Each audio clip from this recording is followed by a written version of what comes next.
নরোত্তম দাস ঠাকুরের তিরুবাপ্তিত উপলক্ষে আমরা খেতুরি ধামের উদ্দেশ্যে গৌরীতাই মন্দির থেকে যাত্রা শুরু করলাম। তো ভগবান ঈশ্বরের আশা করি আমাদের যাত্রা পথটা অত্যন্ত সুন্দর হবে। হরে কৃষ্ণ। আমরা সারা রাত্র যাত্রা শেষে আমরা সকাল হয়ে গেল, অথবা আমরা অল্প কিছুক্ষণের মধ্যেই খেতুরি ধামে আমরা প্রবেশ করতে পারবো। ভক্তরা খুব সুন্দরভাবে প্রস্তুতি নিচ্ছে মানসিকভাবে। আমরা গাড়ি থেকে নেমে সবাই একত্রিত হয়ে কোন পথে যাওয়া যায় সুন্দর মতো করে তার প্রস্তুতি নিচ্ছি। আমরা সবার প্রথমে যাব প্রেমতলি। সেখানে সে পদ্মাতে যে কৃষ্ণ প্রেম গচ্ছিত রেখে গেছেন মহাপ্রভু, সেই কৃষ্ণ প্রেম নরোত্তম দাস ঠাকুরের মতো আমরা লাভ করব, সেই প্রত্যাশা, সেই আশা নিয়ে আমরা সেই গ্রামের মেঠু পথ দিয়ে আমরা চলতে লাগলাম।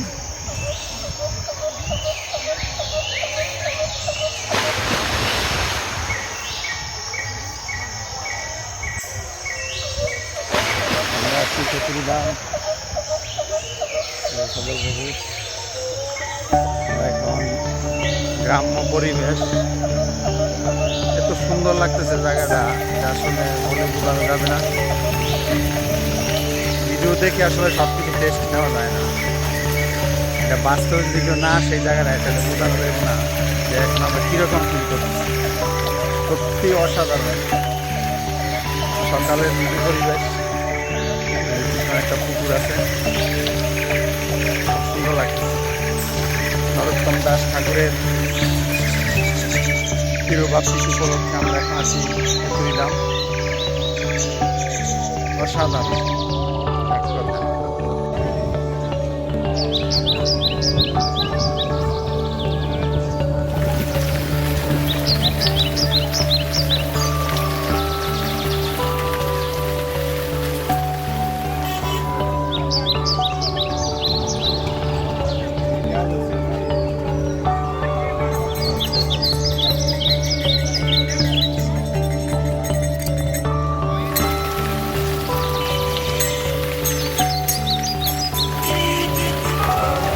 নরোত্তম দাস ঠাকুরের তিরুবাপ্তিত উপলক্ষে এখন অবস্থান করতেছি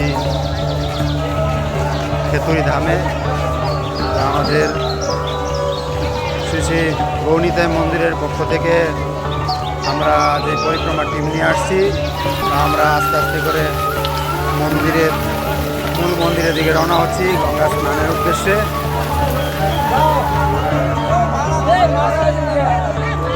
প্রচুর মানুষের সমাগম আমরা দেখতে পাচ্ছি, চারিদিকে প্রচুর ভক্তবৃন্দ।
এই সেই পদ্মা নদী যেখানে মহাপ্রভু কৃষ্ণ প্রেম গচ্ছিত রয়ে গেছেন, আমরাও আজকে সেই কৃষ্ণ প্রেম লাভ করব। হরে জয় শ্রী কৃষ্ণ চৈতন্য প্রভু নিত্যানন্দ হরে কৃষ্ণ কৃষ্ণ কৃষ্ণ হরে হরে, হরে রাম রাম রাম হরে হরে। আজকের গঙ্গা স্নান এবং নরোত্তম দাস ঠাকুরের মহিমা উদ্ধব প্রভুর শ্রীমুখ থেকে আমরা শ্রবণ করব। হরি বল। যে পদ্মা যেখানে মহাপ্রভু তার জন্য প্রেম রেখে দিয়েছে, সে মহাপ্রভুর প্রেমে তিনি যখন প্রেম লাভ করে তিনি আর স্থির থাকতে পারে নাই। তিনি এই পথ দিয়ে সরাসরি বৃন্দাবনের উদ্দেশ্যে রওনা দিলেন। হা গোরাঙ্গ করতে করতে তিনি এই পথ দিয়ে ফিরে চলে গেলেন। তো নরোত্তম দাস ঠাকুর তিনি প্রেম ভক্তির মহাজন। কারণ নরোত্তম দাস ঠাকুর এত ভজন এত বৈষ্ণব মানে ভজন লিখছেন, যেটা আমরা অনেক সময় আমরা কি বলি যে বিভিন্ন ভজনগুলো গাই নরোত্তম দাস ঠাকুরের, সেই ভজনগুলো আমরা গাই, আমরা অনেক তৃপ্ত এবং সেই ভজনগুলো শুনিও মহাপ্রভু তার প্রতি অনেক করুণা বর্ষণ করলেন। এখানে মহাপ্রভু তা চিন্তা করলেন যে নরোত্তমকে আমি কৃষ্ণ প্রেম দান করব। তার জন্য মহাপ্রভু এই পদ্মার কাছে এই প্রেম বিচ্যুত করে রেখে দিয়েছে। জাত তরঙ্গ যে বলছে যে পদ্মা তখন বলছিল যে আমি আপনার যে একটা ভক্ত আসবে কীভাবে বুঝবো, বলছে জাত তরঙ্গে ঢেউ উদ্বৃত হয়, মানে কি হয় যখন মানে জল বৃদ্ধি পাবে এবং ঢেউ বৃদ্ধি পাবে, সেই পদ্মা নদী সেই যার যে আগমনের সাথে মানে যে স্থানের সাথে সাথে যার নদীর জল ঢেউ তরঙ্গ বৃদ্ধি পাবে তুমি তাকে প্রেম দান করবে আর তার গাত্রবর্ণ চেঞ্জ হয়ে যাবে। তখন নরোত্তম দাস ঠাকুর যখন এখানে স্নান করলেন, স্নান করার সাথে সাথে তার গাত্রবর্ণ চেঞ্জ হয়ে গেল এবং নদীর যে জোয়ার এরকম যে তরঙ্গ এরকম ঢেউ আরও বৃদ্ধি পেল। তখন ওই পদ্মা নদী যেহেতু প্রেমটা কার কাছে রেখে দিয়েছে, মহাপ্রভু কার কাছে রাখছে, প্রেমটা রাখছে পদ্মা নদীর কাছে। এই পদ্মা নদী যখন নরোত্তম নামার সাথে সাথে ওনাকে এই প্রেমটা তিনি দান করলেন। আর দান করার সাথে সাথে নরোত্তম দাস ঠাকুরের দেহ গাত্রবর্ণা চেঞ্জ হয়ে গেল এবং তিনি এই গাত্রবর্ণা চেঞ্জ হয়ে তিনি হা কৃষ্ণ বলতে বলতে তিনি যাত্রা করলেন। আমরা অত্যন্ত সৌভাগ্যবান সেই নরোত্তম দাস ঠাকুরের সেই পদ্মা নদীতে প্রেম লাভ করেছেন, আমরাও যেন সেই প্রেম লাভ করতে পারি। এবং আমরা এত দূর এত কষ্ট করি তীর্থ ভ্রমণে আসার উদ্দেশ্য কি? এই তীর্থ ভ্রমণে আসার উদ্দেশ্য হচ্ছে একটাই সার্থক, তীর্থ ভ্রমণে হরিকথা শোনা যায়, তীর্থ ভ্রমণে সাধুসঙ্গ করা যায়। তীর্থ ভ্রমণের উদ্দেশ্য আছে আমরা এখানে কষ্ট স্বীকার করতে হবে। কেউ ধনাঢ্য পরিবার আছেন, কেউ অনেক কোটিপতি আছেন, দেখবেন অনেক কোটিপতিরা গায়ে একটু নোংরা লাগলো সে কী করে আলো করে সাবান দিতে হবে। কিন্তু এখানে যখন তীর্থস্থানে আসে তখন কি সবাই সমান, কেউ কোটিপতিও থাকে না আবার কেউ গরিবও থাকে না, সবার কাছে সব সমান। যাই হোক আমরা এখানে এসেছি এই তীর্থ ভ্রমণের উদ্দেশ্য হচ্ছে হরিকথা শুনবো, ভক্ত সঙ্গ করবো এবং আমরা মহাপ্রভু যে কৃষ্ণ প্রেম সেই জন্য কৃষ্ণ লাভ করতে আমরা কৃষ্ণ লাভ করবো। সেজন্য আমরা এখানে এই উদ্দেশ্য নিয়ে আমরা এত দূর থেকে আমরা ঢাকা থেকে আমরা এখানে এসেছি, ঢাকা পূর্বাঞ্চল থেকে। আমরা অনেক সৌভাগ্যবান, এরকম সাধু সঙ্গ এরকম ভক্ত সঙ্গ দেখে আমরা অত্যন্ত আনন্দিত। যেন আমরা প্রতি বছর যেন এই মহাপ্রভুর সেই আশীর্বাদ আমরা সর্বদাই দিতে পারি, সেই আমরা আমাদেরকে আশীর্বাদ করুন। হরে হরে কৃষ্ণ কৃষ্ণ কৃষ্ণ হরে হরে হরে রাম হরে রাম রাম রাম। মাতাদের একটু উত্তর দিয়ে জয় জয় শ্রী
প্রেমতরীতে আমরা গঙ্গা স্নান শেষে এখন রওনা হলাম গৌরাঙ্গবাড়ির উদ্দেশ্যে।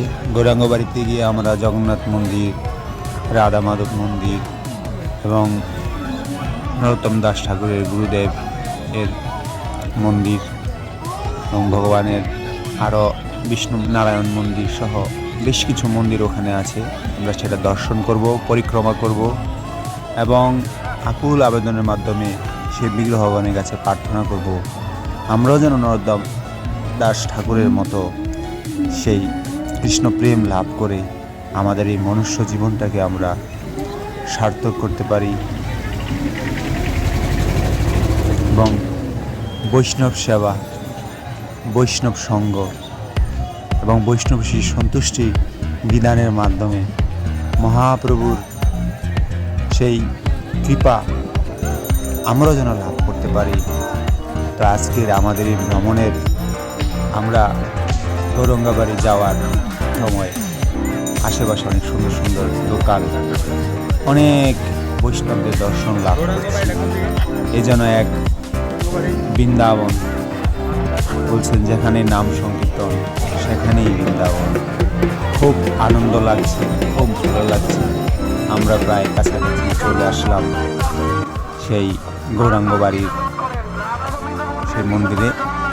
তো আমরা একদম মন্দিরের প্রথম ধারের সামনে আছি।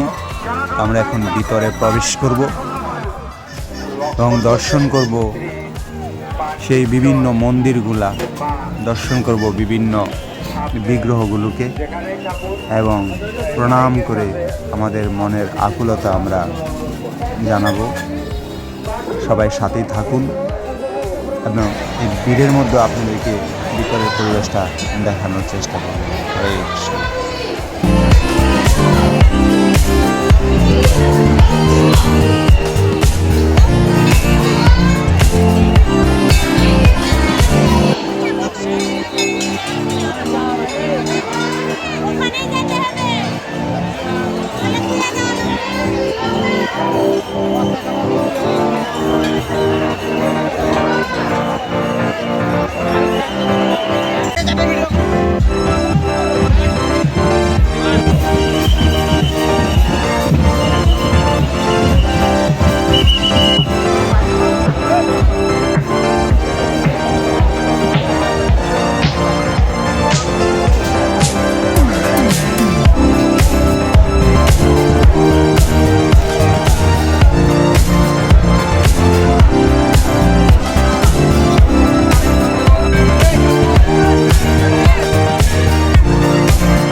গৌরাঙ্গ মন্দির থেকে বের হয়ে এখন আমরা আমাদের ইস্কন খেতুরি ধামের উদ্দেশ্যে রওনা হলাম।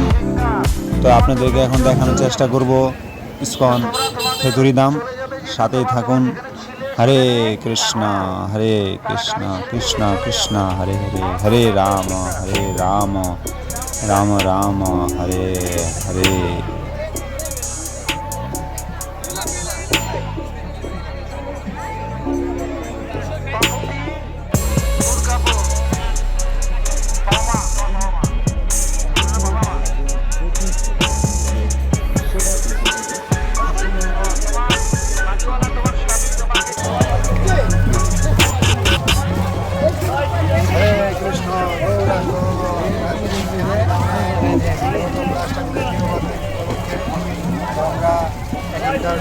কার্যক্রম শেষ করে এখন আমরা ইসকন মন্দিরের দিকে রওনা হচ্ছি। দেখাবো এই যাওয়ার অবস্থা।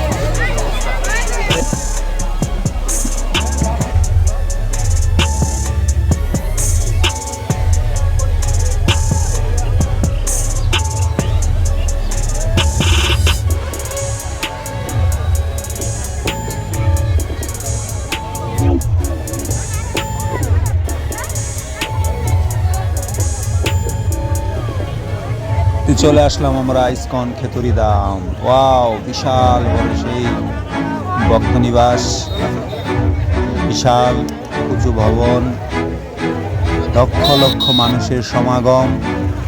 এ যেন এক অন্যরকম পরিবেশ, খুবই ভালো লাগছে। এই প্রথমবারের মতো আমি ইসকন খেতুরি ধামে আসলাম। ঘুরে দেখব, আপনাদের দেখাবো। সময় সংক্ষেপের কারণে ভিডিওটা হয়তো বা দীর্ঘ করতে পারবো না, যতটুকু সম্ভব আপনাদেরকে দেখানোর চেষ্টা করব। হরে কৃষ্ণ।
দিন মহা আনন্দ শেষে আমরা গৃহের উদ্দেশ্যে রওনা হলাম।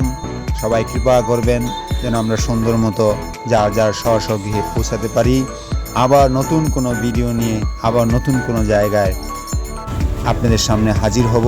সে পর্যন্ত সবাই ভালো থাকুন এবং সামনে আরেকটি ভিডিওর অপেক্ষায় আপনারা আমাদের সাথেই থাকুন। হরে কৃষ্ণ। জয় শ্রী জয় খেতুরি ধাম জয় নরোত্তম দাস ঠাকুর জয়। অনন্তপুরী বৈষ্ণব ভক্তবৃন্দ সকলের চরণে বাঞ্ছা। হরে